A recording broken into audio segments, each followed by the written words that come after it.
So I think willow's a great firewood, much underrated. I always remember when brother was selling firewood and people would go, there's no willow in it, is there? But those people just know nothing, I tell you, because willow is all right. Mixed in with other stuff, it's ideal.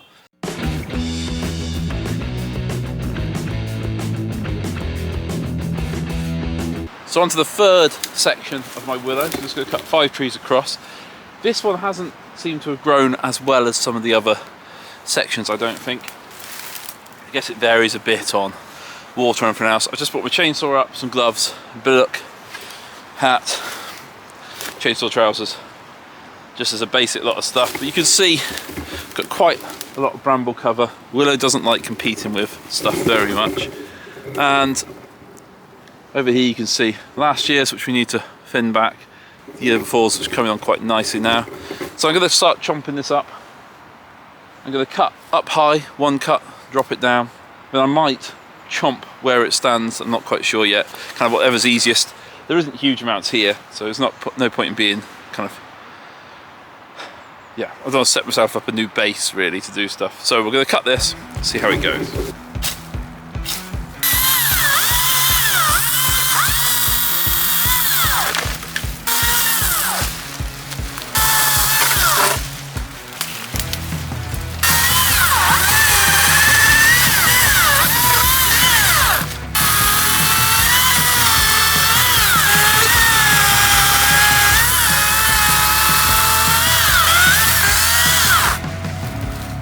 Now my last video about this had loads of questions about kind of how much wood does it produce.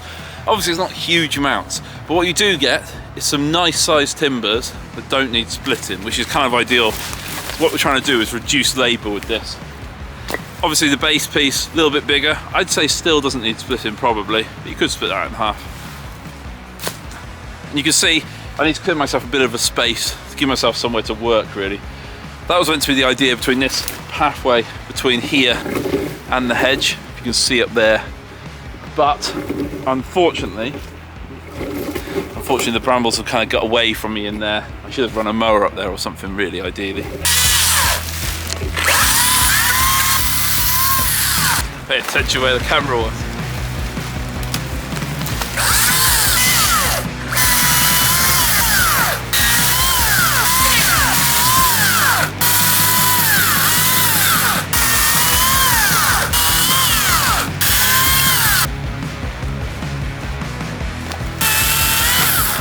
Okay, a lot of people ask me, how much does it produce? That's the amount from one tree there. But got quite a few more to go. But it kind of gives you a rough idea of what we'll produce. We'll probably get a builder's bag full of these kind of 25 trees.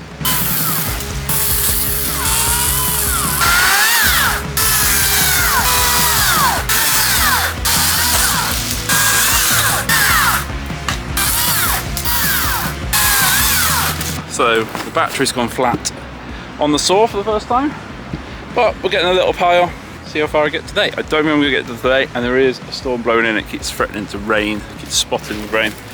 And I am a fair weather forester at the moment, no way I'm getting wet today. So let's go and get some more batteries. So coming back up here now, you can kind of see where the trees, you can see the trees kind of, I've placed them at a metre spacing, but you can see here, 1, 2, 3 missed out, 4 that didn't come in. So, and I imagine they'd be hard to establish with everything else growing around them. So now I've chopped these, when I chop these down, I'll put some extra trees in there. Just knock in some big cuttings and hope they take. Okay, it's meant to be quite a quick job, but yesterday I went back to change the batteries and it started to rain, so I gave up. But let's get the rest of this down, shall we? It's not just about firewood, so I'm going to pull out some poles about 5 foot tall, and I'm going to strip the bark from them and maybe use them for hedging stakes, depending on how short I get. But while I've got some nice thin ones here, that's what I'm going to do. This one's probably a bit too thick actually. This one's going to be cut up for firewood.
Another one of those days where I gotta go pick the kids up from school.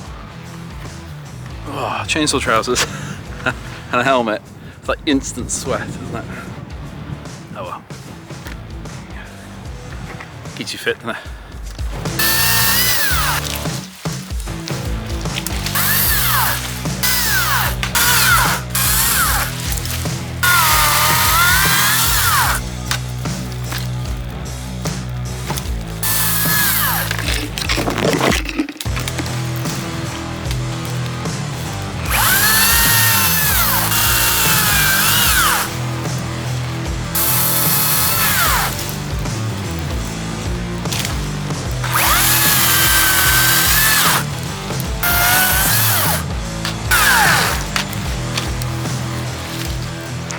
So there we go, it doesn't take too long. This is a 10-metre wide by about 6-metre strips. There's 5 rows of trees. There was some trees missing there, so obviously poor management from me, kind of setting it up and not making sure that they all kind of survived. They did take a long time to get established here, so that's probably reason why. But you see we've got some good range of firewood. So this is one pile, and we've got another pile over there. But I mean, you know, it's not small, that small. You do have smaller bits, and it always depends how far you want to go with it, how much. Not everyone wants to cut up 1-inch sticks like that. But I tell you, this winter, I've been loving having sticks like that, kind of intermediate. So you got all my kid and then put on a load of sticks like this, put on some bigger sticks on top. And the willow burnt hot gets a really good bed of ash in the fire and lets you put other stuff on top of it. So I think willow's a great firewood, much underrated. Always remember when brother was selling firewood and people would go, there's no willow in it, is there? But those people just know nothing, I tell you, because willow is all right. Mixed in with other stuff, it's ideal. But yeah, you can see, we've got that pile there, we've got this pile here, and we've got about 20 stakes that I can get the kids to strip the bark off, and I can use them for hedging or for propping up stuff in the garden. I could cut some longer ones. I have now got the rest of this to manage, which I'll do in another video. So this is the last 2 years. Just wants a little bit. An hour spent in there now will probably sort it out, to be honest with you. It's not going to take me very long. I also need to do something with all the brash. You can see I've just stacked it here this time. I've not dragged it down further away. And what I might do is borrow my brother's chipper and chip it. And then I can use that biomass somewhere else on the small holding, which I think would be really, really good. But it's just getting a chipper here. It'd be ideal to have one here all the time, but that's never going to happen. So I'll collect this up, might do some hedge laying first and some other jobs, collect up all my brash and then have a day here with a chipper, chip it all down, and then I can use it for paths and what have you. But so it gives you kind of, there's lots of different things you can get from this willow.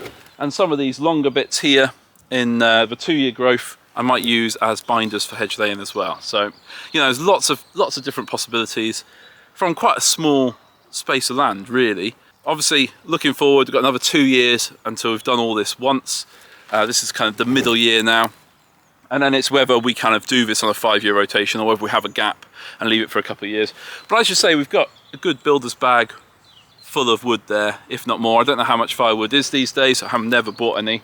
Kind of supplements it a little bit.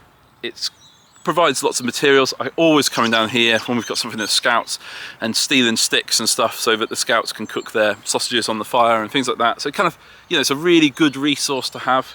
I've no regrets on planting this little strip of willow coppice.